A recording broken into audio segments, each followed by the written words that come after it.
Welcome back again to another really great session. This session is with my good friend Nadine. Nadine wears a few hats, and one of them she actually wears in Soda Farm. And all of the amazing things that you see with this summit, all the page layouts, and all the fact that you've started getting, if you're an old timer, you're starting to get emails from me more. All the changes that we're doing. Nadine is my marketing person and is a magician. But she knows all of that because she actually lives the lifestyle that fits into everything that we're talking about in the Proactive Health Summit, and has some really practical tips for us in the kitchen. Nadine owns a business beyond her marketing, which is NW and Beyond Co.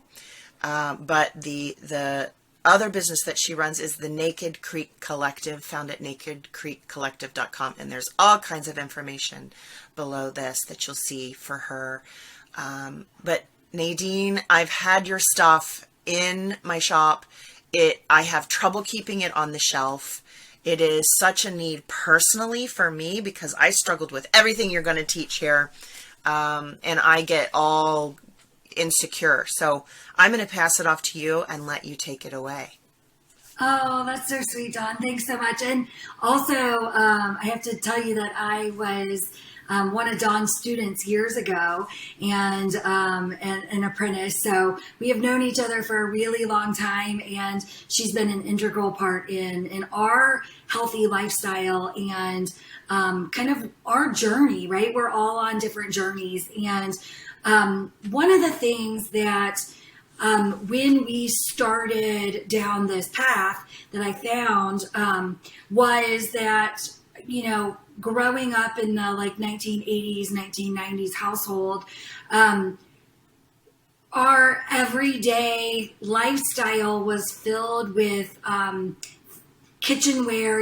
We cooked a lot at home, which is great, but we were cooking in plastics.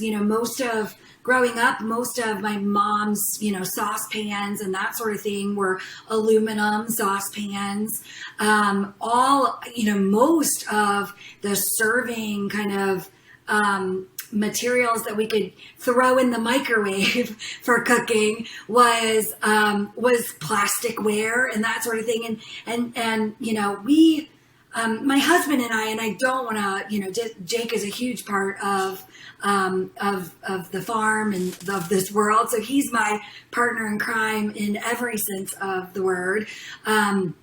But we really started down this journey probably 15, 20-ish years ago, and slowly made progress and made changes. So,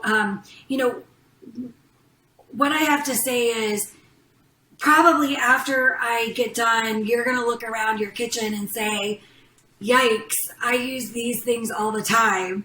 But maybe if somebody is getting you a Christmas present for this year, this is a good time to, ask for something that's a little healthier and switch out your kitchen and slowly go to a healthier place, right? We're all trying to be a little bit healthier. And when I say healthy, the reason why some of the things, and it's mostly, I would say there's two materials that you really want to stay away from in your kitchen. And that is mostly aluminums. And a lot of aluminum bakeware, aluminum saucepans, aluminum, the byproduct of aluminum is fluoride. We get a lot of aluminum in our world through deodorants, through lotions and other things. We get a lot of those things already. We're trying to eliminate materials that are going to cause our health to decline, right? So it's a give and take. If you drink out of soda cans, right, you're probably drinking out of aluminum. It's not that there is, you're not just you're not going to have an immediate health crisis, right? But we're trying to do better for our bodies so that it's step by step, and you have room in your world when you do something a little bit bad, right? When you have room, if you're doing everything using aluminums and plastics, the other one is plastics, and plastics really come in when heat is introduced to the situation, which in the kitchen is pretty much everywhere, right? You're heating it up when you're cleaning it. You're heating it up when you're putting it in the microwave, or you're stirring something with plastic. And those plastics are breaking down in your food, just like the aluminum is breaking down in your food. When you scrape the bottom, and a lot of times on aluminum, you can see the little scrapes from your utensils that you use it. It's just a real soft metal. It's a soft material, and it's flaking off, and little tiny particles are getting in your food. So we're just trying to be a little bit better and avoid the things that are literally going to intertwine and we're going to end up eating accidentally. So it's really, that's where it started for us, is trying to be a little bit better. But then once you know the problems in your kitchen, then you realize the alternatives have their own quirks, right? You have to clean them in a certain way. You have to take care of them in a certain way. And that can be a little overwhelming. But what was funny was, I'll use cutting boards for, we used to use those plastic cutting boards or cutting mats all the time, because we thought, well, you can just put the cutting boards in the dishwasher. That's the way they sell them, right? You can just put the plastic cutting boards in the dishwasher, and then it sanitizes them. But really it doesn't, because you've cut all the grooves in the cutting boards and it truly doesn't get sanitized. And wood naturally seals up those joints. And so it's ironic, the way they sell it is completely opposite of the way it actually performs. It's counterproductive in food health safety. It's counterproductive because the health department, if you run a facility, will demand that you use plastic, and they freak out about wood. And there are reams of studies out there that demonstrate that the bacteria that cuts into your wooden board actually, it's gone really quickly. It dies and it goes away, but the plastic ones hold on to it. So it's actually ironic, right? Much safer to have wood if you're worried about bacteria. Yeah, and I'd say the challenging part of wood, right, is that it dries out. And when you clean it, and you do clean wooden cutting boards with soap, you use soap to clean it, and that will help get all the debris and everything off of it. But it does dry out. Just the nature of wood getting saturated with water when you clean it and then letting it dry, it dries it out. So what we want to do is we want to use an oil to get back in, so oil and water don't mix, right? And the oil penetrates the wood and reconditions the wood, just like you would recondition wood on your table or your furniture. It's the same principle. However, it's really interesting that the products that were out on the market when I started to do this were all petroleum-based products. So I was trying to get away from using plastics so that I didn't eat the plastics. And then they wanted me to oil my wooden cutting board, a really safe, healthy alternative, with mineral oil, which is all petroleum. So I just thought it was really interesting. And of course, the plastics are petroleum based. So we actually, I'll show you how to do it really easily, because I think there's a lot of people tend to freak out and they don't know how to do it properly. It is so incredibly easy. But I just wanted to show you, we do have a product that we sell, but you can make this yourself as well. I'm a big believer, like Dawn. In our product, we use organic beeswax, we use organic coconut oil, and we use organic essential oils. We have different essential oils, but they're all in order to break down and help with the antibacterial properties. So it's lemon, it's lavender, it's frankincense, all three of which are they're antibacterial. And John will tell you about that in other classes, I'm sure, about just the plants and their properties, which is wonderful.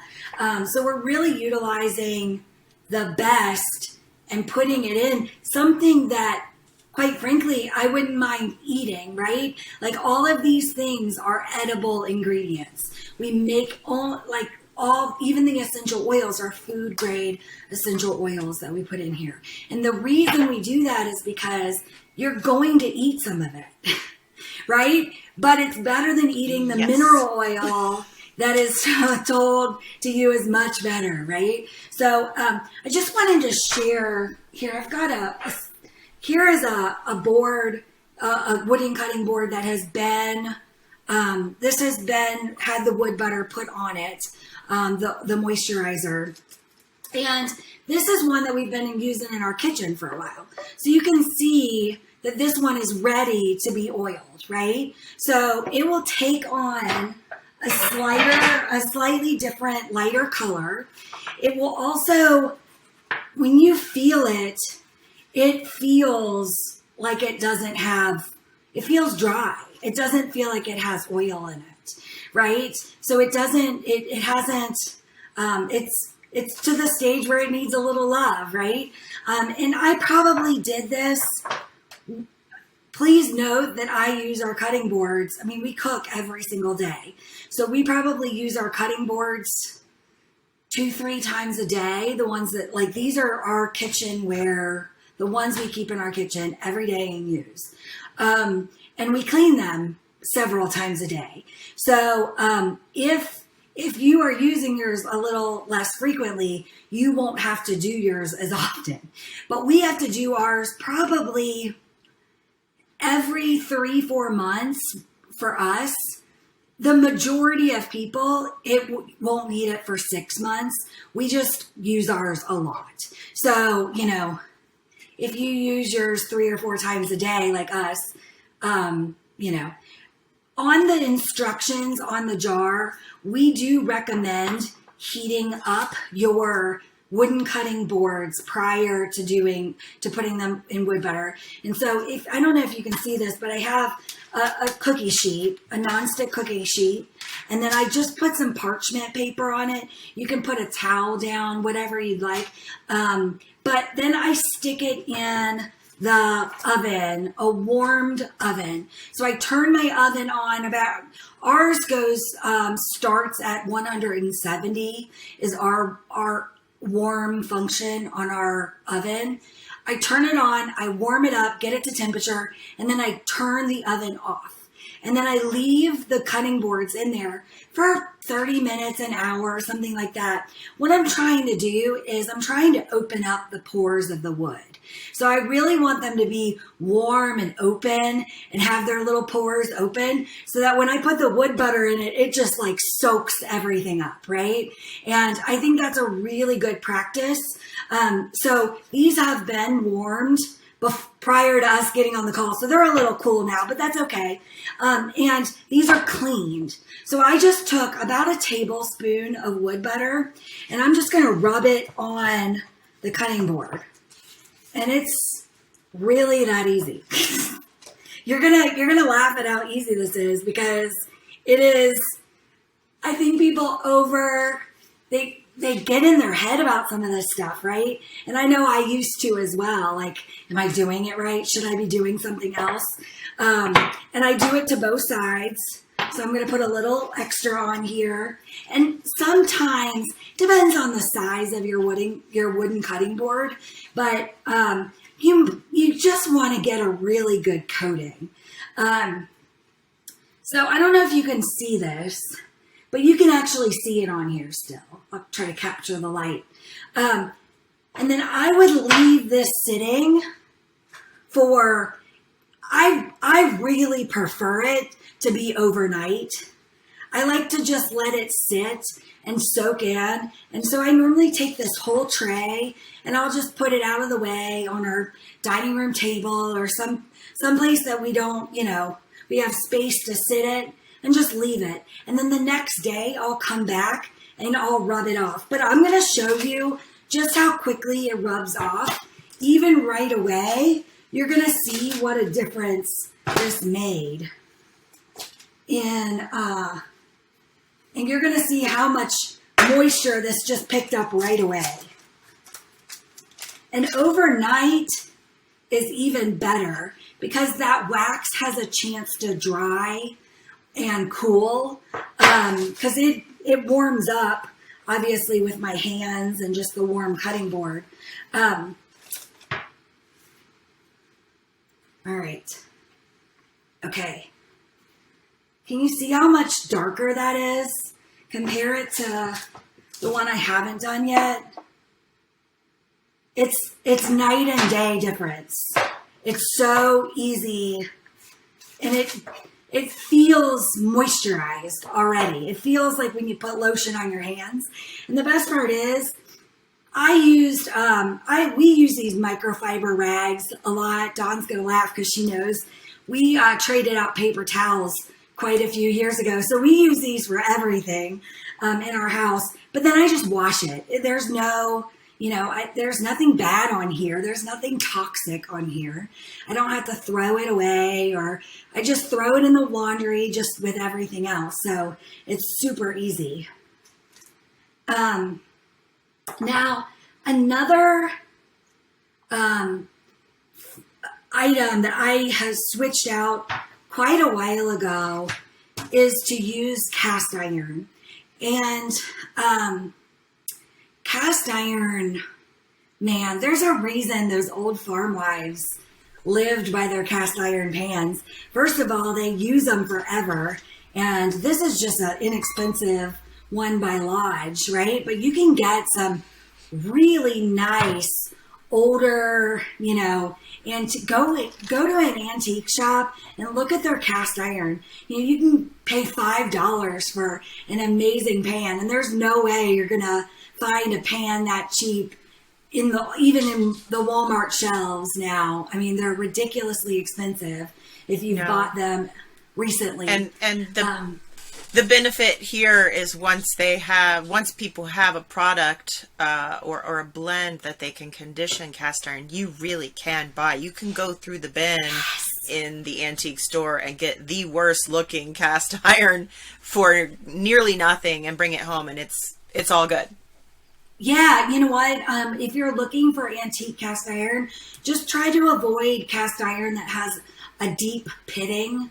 And you'll see some that have had rust on them for so long that the rust has carved out deep pits. And I would avoid those. But other than that, man, if they have a little surface rust, and most of them do at the antique store, don't worry about it. Buy it, take it home. All you do is take steel wool and clean out the rust. And you literally just take dry steel wool and rub the rust off, and then recondition it. And cast iron, like the wooden cutting boards, is super easy. And we recommend the same product on cast iron to condition your cast iron. So to season your cast iron, you essentially do the same exact process that I did on the wooden cutting board, and you can heat it up a little bit. Then you just rub we call it wood butter, rub the wood butter into the cast iron. And I do the same thing. I leave it sit out for a day if I'm really trying to season it. Like if you're buying cast iron at an antique store and it hasn't been seasoned for a really long time, leave it sit out and leave it dry a little bit. That will harden that wax and give it a really nice coating. You might need to do, if you're really working with cast iron, you might need to take and do like 2 or 3 coats on this to truly season it. So you just wipe it off and repeat the process. But like my cast iron is so well loved now that I can cook eggs in my cast iron. I can cook potatoes that tend to stick to things, and they don't stick at all. I use my cast iron when I'm cooking steaks or anything, and usually I'll sear stuff and then put it in the oven. That's the nice thing about cast iron is they can go in the oven or on the stovetop. You're going to have no problem. So in and every, I also wanted to show you, Dawn, I grabbed my favorite cast iron cleaning utensil. And these are those, it's copper scour pads. And I actually have a new package of one. I have used all of these. Let me tell you, I've used all of these. And there are higher quality ones than other ones. But I get mine, you're going to laugh at this, at TJ Maxx. And Home Goods also has them. This still has the price tag at $2.99.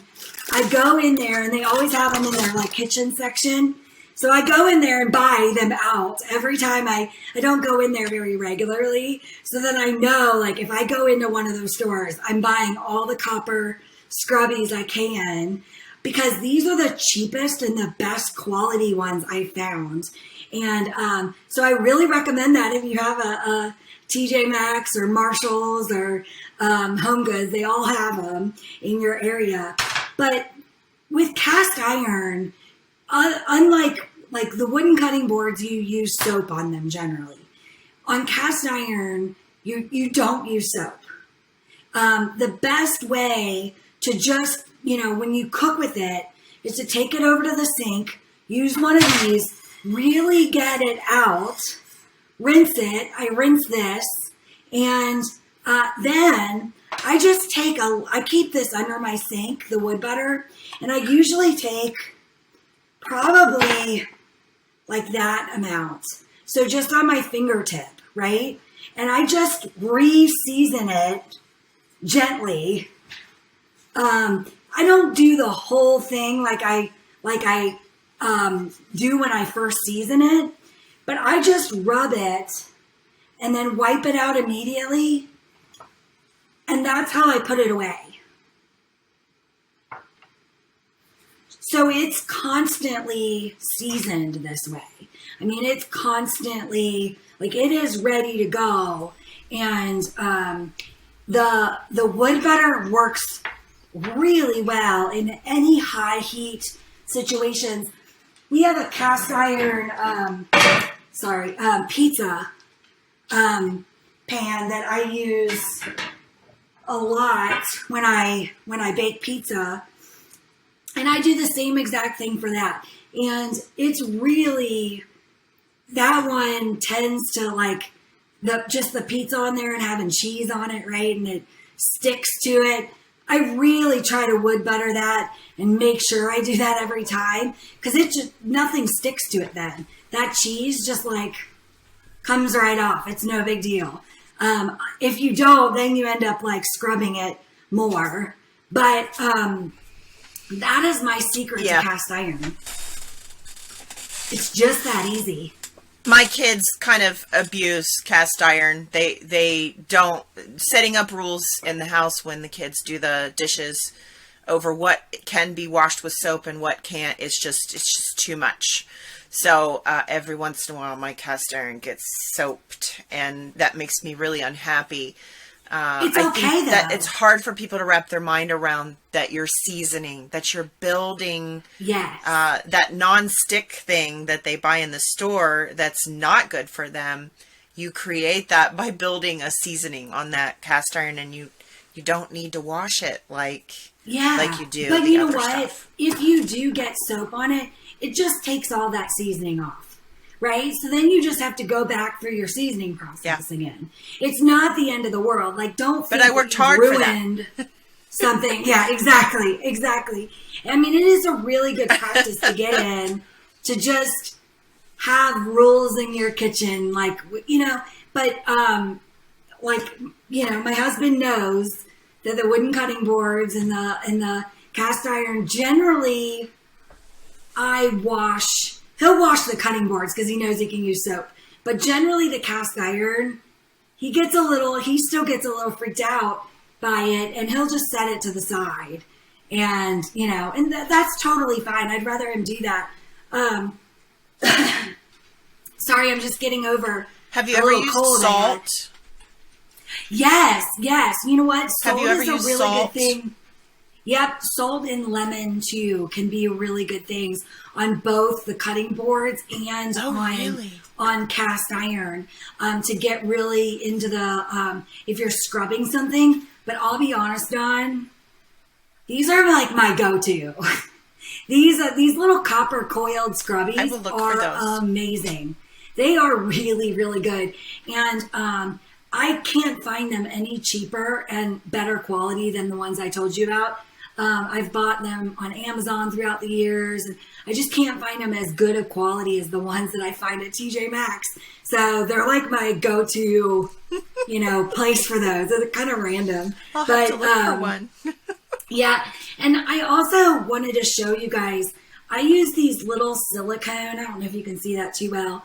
They're just silicone scrubbers, and they are high heat silicone, and I can go into that a little bit better, but I use these for cleaning, well, pretty much cleaning all of our dishes that I hand wash, even pre-cleaning stuff I throw in the dishwasher, because I can take these and I can put them in the dishwasher and they really do get cleaned out. But this is a high heat silicone. So when you're getting, now I know some of you are probably thinking, what a pain in the butt to have to do everything for your cast iron and hand washer.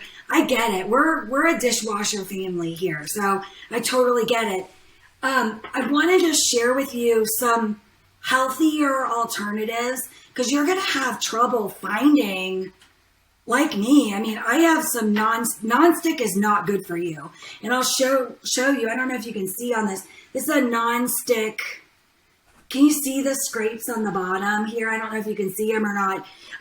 But just in everyday use, the non-stick comes off. And again, you're eating that non-stick. So I buy the Kirkland Costco brand parchment paper, like the huge ones. And I use this for everything. And so when I'm using a cookie sheet, a non-stick cookie sheet, you can't find non-stick cookie sheets. Like you're going to buy only non-stick cookie sheets. You're going to buy pretty much all bakeware really difficult. is non-stick. Yeah. And, or so aluminum. If it's not non-stick, it's aluminum. That's correct. That is absolutely correct. And so I just cover them. I just take the parchment so that my food is not coming in contact with it directly.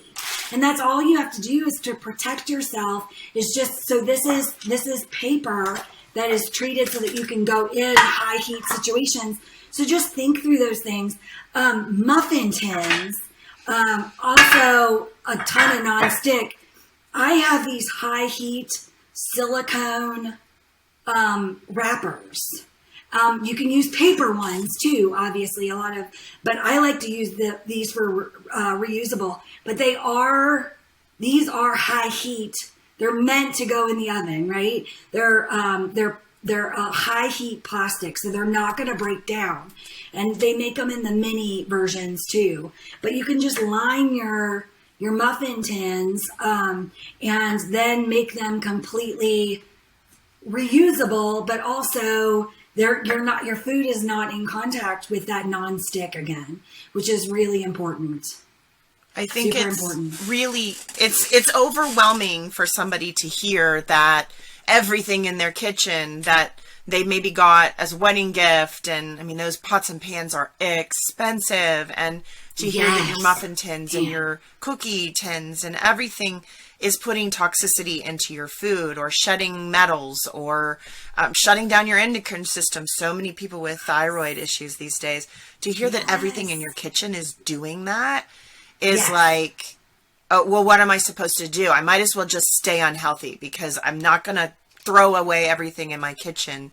I think it's so important to have a sustainable plan to use what you have, to transition where you can, because otherwise it's just, you're hurting your pocketbook and your sustainability there as much as you are your health. Yeah, I think the biggest things you can do are switch out your skillets.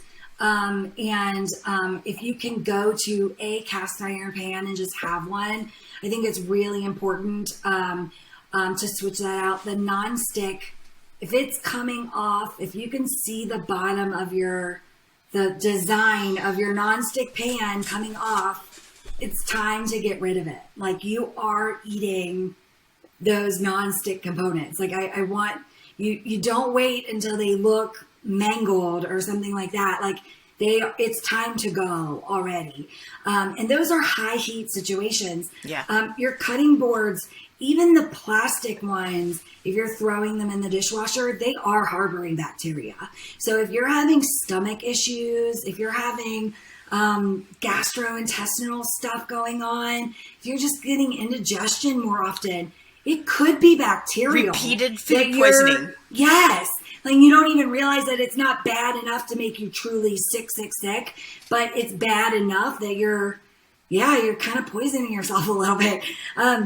You swap out to one wooden cutting board. We sell ours for like $30, so $20-$30. So it's not like these are really reasonable prices, right? They're not things that you have to switch out everything.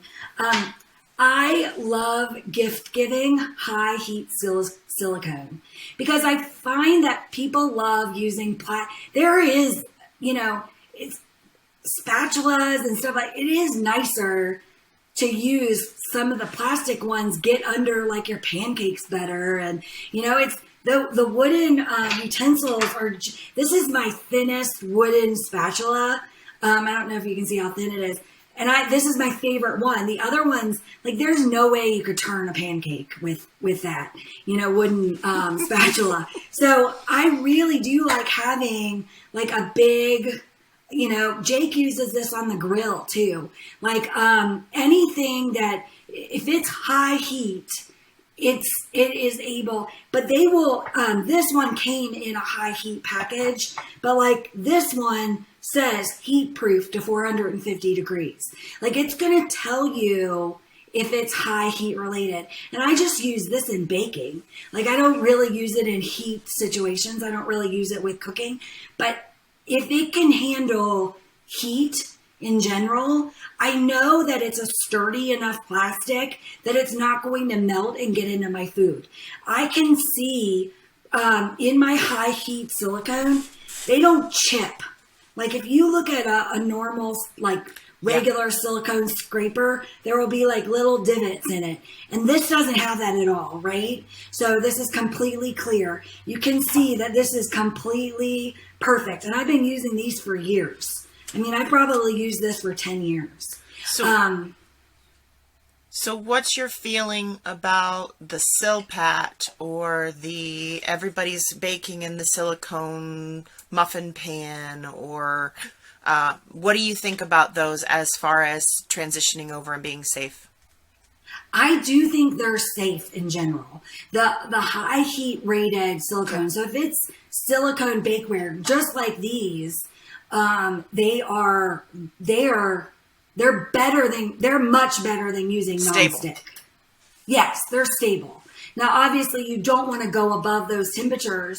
You really want to stay in the 400 degree or under. But most of your baking is done at 350, 325. Sorry, my dog wanted to chime in. But I mean, all of that is fairly good if you can stick with the stuff that is intended for baking purposes. The stuff that worries me is the polypropylene and the polyethylene, like just the hard plastic spatulas that, like, let's face it, normally they look like a little melted on the, end of your, if it looks melted, you've just eaten your spatula. So like you've put your spatula in whatever you were cooking. So, I mean, that's like, let's just face it. And it's hard to not find those materials. I mean, they just melt at such, they'll melt at a couple hundred degrees temperature. So you're going to get that in a skillet. There's no way you could like, even serving something right out of the oven with those plastic, I mean, it can melt, a hot lasagna will for sure melt a polypropylene or polyethylene, spatula. And who wants to worry about that? Another thing I should also talk that I use parchment paper a lot is when you're using aluminum foil. I use aluminum foil. I take aluminum foil, I use it, then I put parchment inside touching my food. So I kind of like double packet it. Is what I do. So it's very safe to use, but my food is only coming in contact with the parchment paper. It's not coming in direct contact. And you can do that on the top of a lasagna. You can put a parchment paper on it and then put aluminum foil on top of it. And it works great.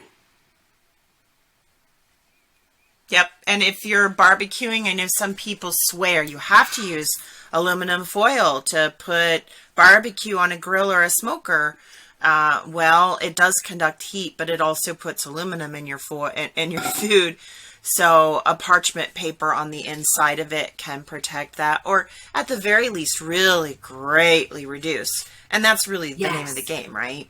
Yes, yes. Cooking on a campfire with it, people like to make those hobo packs and parchment paper.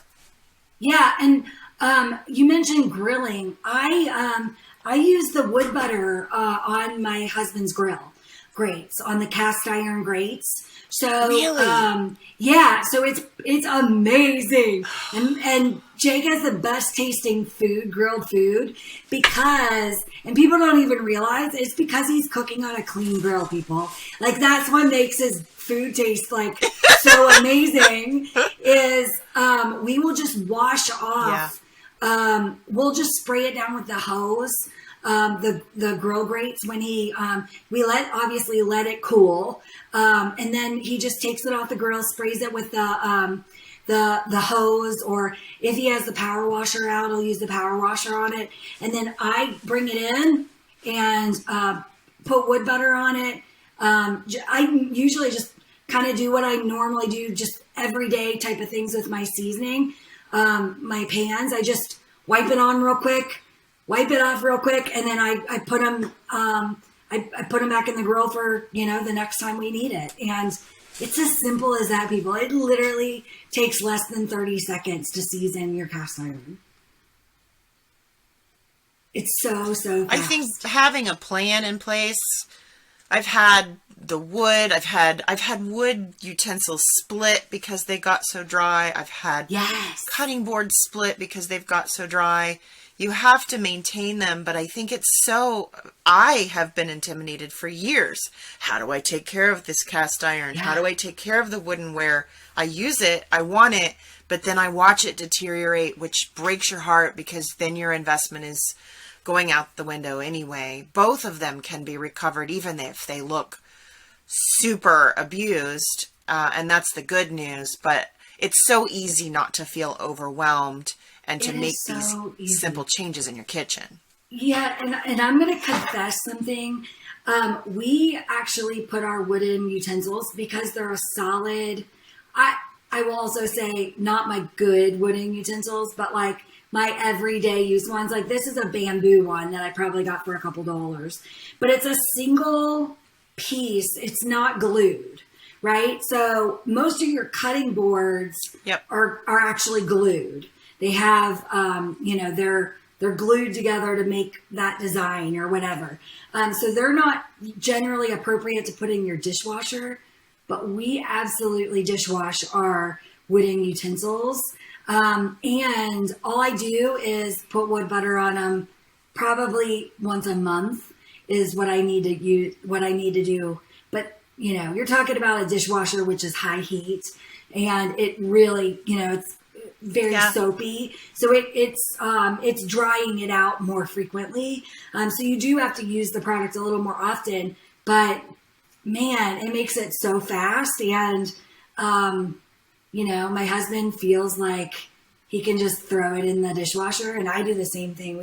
We put them on the top rack, and if we break one every once in a while, they're not our good ones. They're not our like hand carved spoons. I wouldn't do that to those, but our cheap bamboo ones, but they do need to be the one solid piece, and then they're totally fine. But yeah, I just wood butter them a little frequently, moisturize them a little bit more frequently, and they're still good. So we talked a little bit about this at the beginning, but I really think it's a journey, right? Like we're all trying to improve ourselves just a little bit more. So I feel better about what I'm cooking. I know that only what I'm cooking is supposed to be in our bodies. I really do stay away from aluminum, and I stay away from the low temp plastics for sure around cooking. Meaning the Rubbermaid containers for food storage, we've swapped out to only glass as far as that kind of stuff. Because a lot of times what I'll do is we'll go right from leftovers in the refrigerator. I'll put some parchment paper and foil on them, and I'll stick them in the oven, right? So, and that's how I reheat all of our leftovers. I can't do that with plastic, right? So I know that, if you're only using them for refrigeration, if you're only hand washing them, they should not be those low temperature plastics that etch. They shouldn't be put in your dishwasher. And I know a lot of people just throw those in their dishwasher. They really shouldn't be dishwashed because it's that high heat. It's melting it, and then you're putting your food in it. So, stay away from you're eating petroleum products, which is really not a good thing to do. We get enough. Yeah. We have toxins all over our world that we can't avoid.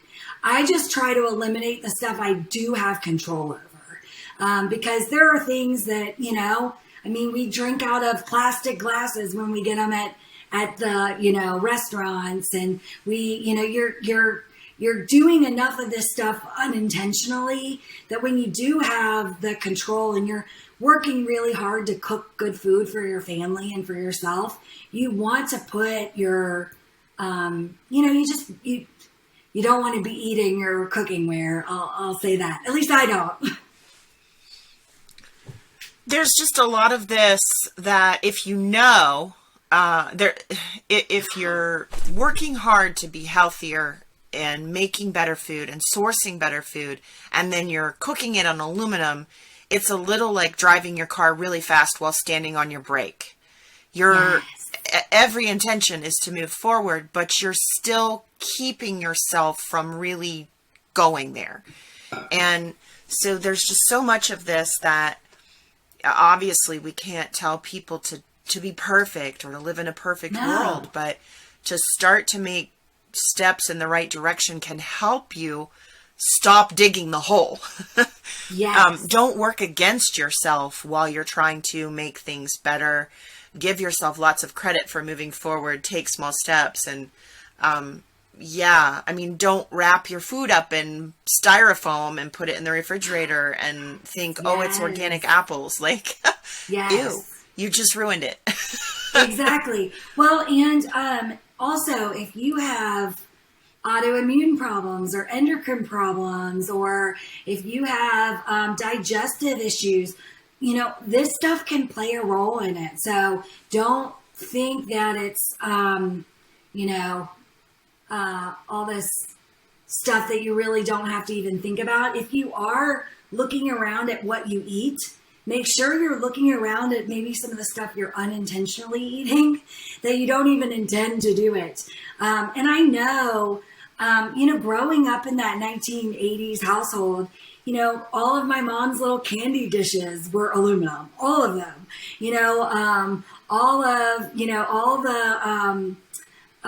the little containers were plastic, and there is no shame in that, right? Like we probably grew up in those situations.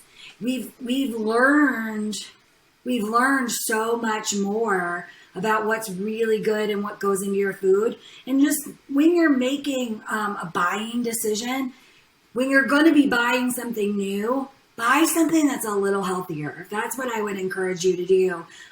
Like I said, Christmas is coming up. A new set of high heat spatulas makes a really nice gift for that cook you love, or even to request it from your mother-in-law or something. It's a really nice, normally I think I got this set of high heat, and actually it came with the scrubber too.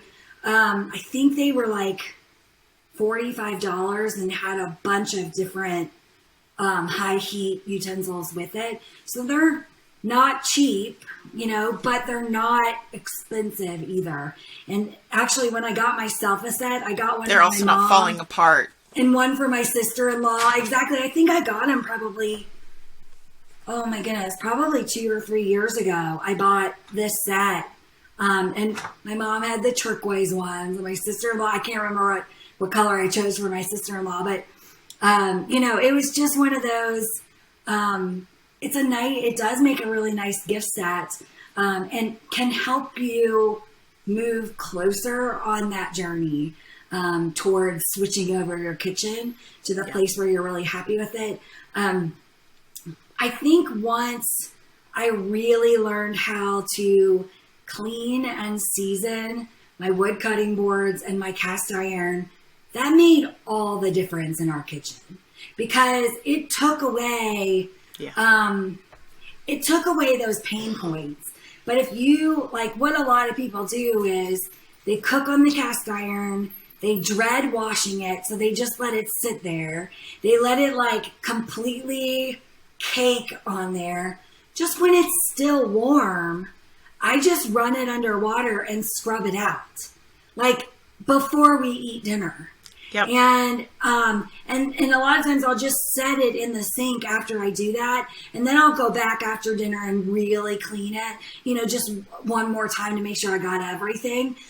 But really, this takes all the pain out of that like arduous cleaning process that people think they need to go through. So hopefully this helps you all and makes it a little bit more approachable, and that real people are doing this stuff, right? Like, it doesn't have to be, I work a full-time job, we've got the farm, we've got all this other stuff going on. Usually dinner time is 15 to 20 minutes of cooking time. And so I'm not spending hours out of the day slaving over. I don't want to do that. And I don't want my cleanup process to be hours either. I just want it to be 5 minutes and done, right? Yeah, it doesn't, there are some things that we have to learn to change direction, and some skills that once we have make all the difference in having a fast food life again, but with real food. It's little changes. Yeah. Yes. And I wouldn't be without my wood and cast iron. I just wouldn't. I agree. And they do make cooking pleasurable.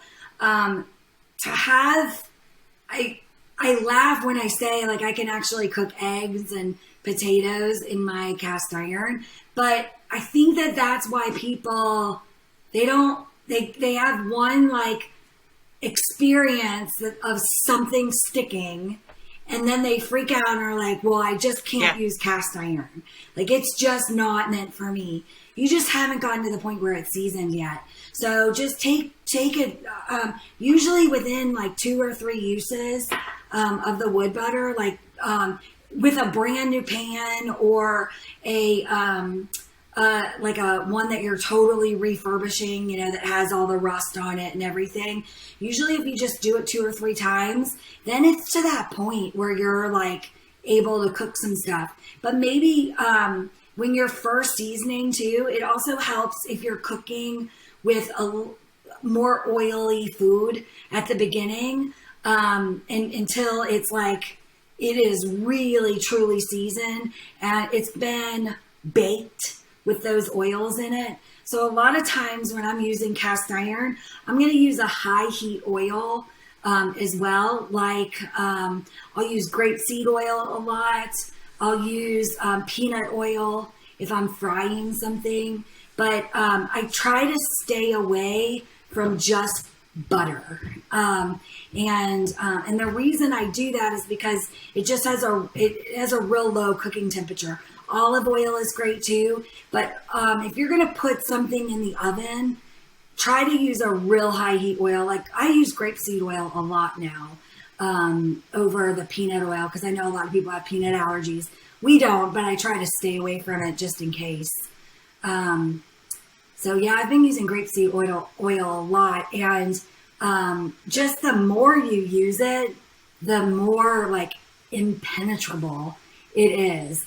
And when you can fry an egg and have it not stick on your cast iron, you like know you're a good cook, right?